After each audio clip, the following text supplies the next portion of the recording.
नारद जी की ही कृपा थी। जाकर के लक्ष्मी जी को, पार्वती जी को, उमा रमा ब्रह्माणी तीनों को नारद जी ने भड़काया कि सती अनुसुईया से बढ़कर के कोई सती नहीं है, आप लोग तो किसी गिनती में नहीं आती हैं। तीनों रूठ गई, अपने अपने देवों से कहा कि जाकर के सती अनुसुईया की परीक्षा लो। भगवान ब्रह्मा विष्णु महेश तीनों ब्राह्मण का रूप, पावा का रूप धारण करके गए सती अनुसुईया के यहाँ और जाकर के शर्त रखी कि माता जी हम भोजन जब ही करेंगे जब आप नग्न होकर के हमको भोजन परोसेगी। सती अनुसुईया ने तुरंत हाथ में जल लिया और तीनों को छोटा छोटा बालक बना दिया। बालक के सामने कोई शर्म नहीं होती, छोटे बच्चे के सामने, और तीनों ललना बन के पलना में झूलने लगे।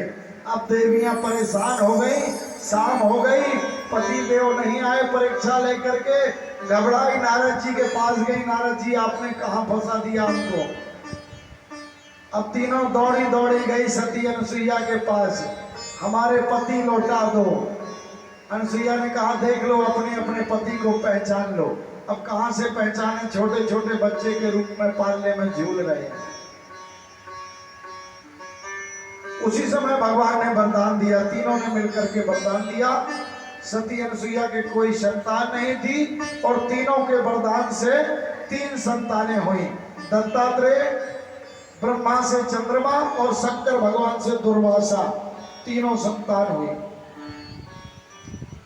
प्रसूति का विवाह दक्ष प्रजापति के साथ हुआ, जिनके 16 बेटियां हुई।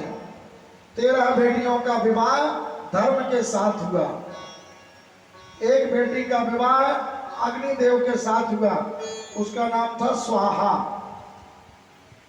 स्वाहा नाम की बेटी का विवाह अग्नि के साथ हुआ, इसलिए जब हम लोग हवन करते हैं अग्नि में तो स्वाहा बोलते हैं। अग्नि की पत्नी है स्वाहा, स्वाहा देवी। सुधा नामक बेटी का विवाह पितरों से हुआ। जब हम लोग पितरों का तर्पण करते हैं तो सुधा बोलते हैं, क्योंकि पितरों की पत्नी है सुधा देवी। और सती जी का विवाह भगवान भोलेनाथ के साथ हुआ, जिनके कोई संतान नहीं हुई। परीक्षित, सुखदेव जी ने कहा 16 बेटियों के विवाह बताए, 13 का धर्म के साथ और 1 का अग्नि के साथ, 1 का पितरों के साथ, और तीसरी बेटी का विवाह भगवान शंकर के साथ हुआ, जिनका नाम था सती, और इनके कोई संतान नहीं हुई। परीक्षित जी ने प्रश्न किया सुखदेव जी महाराज, आखिर सती और भगवान शंकर से कोई संतान क्यों नहीं हुई? महाराज, सती शिव की संतान नहीं है, मुझे विस्तार से कहें इसका कारण क्या है? मैत्रेय जी ने कहा विदुर जी, जब दक्ष प्रजापति बने, जो सती के पिता थे राजा दक्ष, और जब वो प्रजापति बने तो सभी देवताओं ने एक सभा बुलाई, स्वागत समारोह। पार्टी देते ना आजकल, जब मुख्यमंत्री बनते हैं तो फिर पार्टी देते हैं, विधायक जी बनते हैं तो पार्टी देते हैं। ऐसे ही जब दक्ष प्रजापति बने तो सभी देवी देवताओं ने इकट्ठा होकर के स्वागत समारोह रखा, और उसमें भगवान शिव, ब्रह्मा, विष्णु, महेश सभी लोग थे, सभी देवता थे। अब जैसे ही दक्ष पहुंचे समारोह में, सभी देवता खड़े होकर के स्वागतम स्वागतम करने लगे। भगवान विष्णु खड़े नहीं हुए, ब्रह्मा जी खड़े नहीं हुए, और भगवान भोलेनाथ खड़े नहीं हुए। अगर 100 लोग खड़े हो जाएं और 3 लोग बैठे रहें तो नजर 3 लोग पर जाती है। 100 लोगों को आदमी भूल जाएगा, 3 पर नजर जाएगी।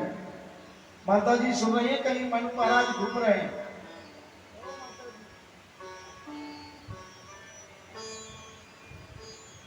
दक्ष ने देखा कि ये तीनों बैठे हुए हैं। विष्णु भगवान की तरफ देखा, सोचा चलो ये तो दादाजी हैं। ब्रह्मा की तरफ देखा, ये तो पिताजी हैं, कोई बात नहीं। और जैसे शंकर जी की तरफ देखा तो क्रोध से बौखला गया, ये तो हमारे दामाद हैं, जमाई बाबू हैं, ये खड़े क्यों नहीं हुए? और जैसे ही समारोह चल ही रहा था, खड़ा हुआ, सब लोगों को बैठने के लिए बोला बैठ जाइए, सब लोग बैठ गए और तुरंत जाकर के बोलना शुरू कर दिया। क्या बोलने लग गया? घोषणा की, श्रूयतां ब्रह्मर्षयो शयदेवासाग्नया साधूनां ब्रूवतो वृन्ता नाज्ञानान्ता च मत्सरात्। कभी सभा में अज्ञानी मूर्ख को बुलाना नहीं चाहिए। बड़बड़ाने लगे दक्ष, मूर्खों को विद्वानों की सभा में नहीं बुलाना चाहिए। किसी ने पूछा, महाराज कौन है यहाँ पर मूर्ख? यहाँ तो सब देवता है। सभी लोग सुनो, तुम्हें शंकर दिखाई नहीं पड़ता है, जिसको कोई सभ्यता नहीं है। सभ्य सभा में असभ्य को नहीं बिठाना चाहिए। इतना असभ्य है, इसको इतना भी तरीका नहीं है। अयम तु लोकपालानां यशो हरो निपत्रया। इस लोकपालों की सभा में कैसे नियम से बैठना चाहिए? यह लोकपालों का यश विनष्ट कर रहा है, इसे लज्जा नहीं आती। चिता भस्मा लेपो, शरीर में मुर्दा घाट की मुर्दों की राख लगा करके, मुंडों की माला पहन करके, बिच्छू सांप गले में डाल करके, नंगा धुरंगा है, कौन ऐसे व्यक्ति को सभ्य समाज में बैठाएगा?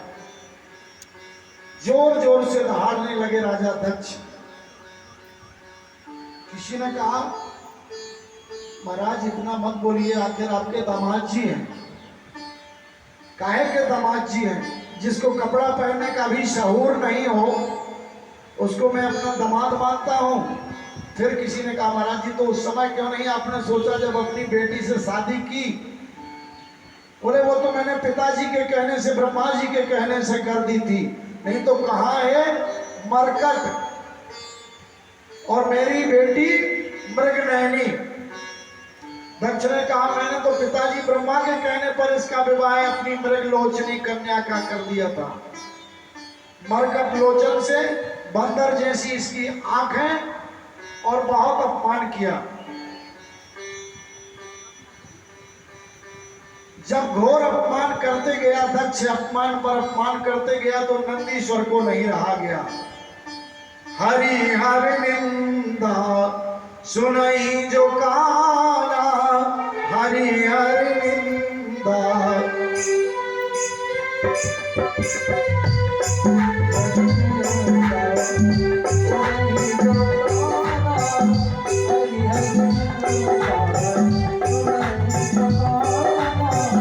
हरि हर निंदा सुनई जो काला, हरि हर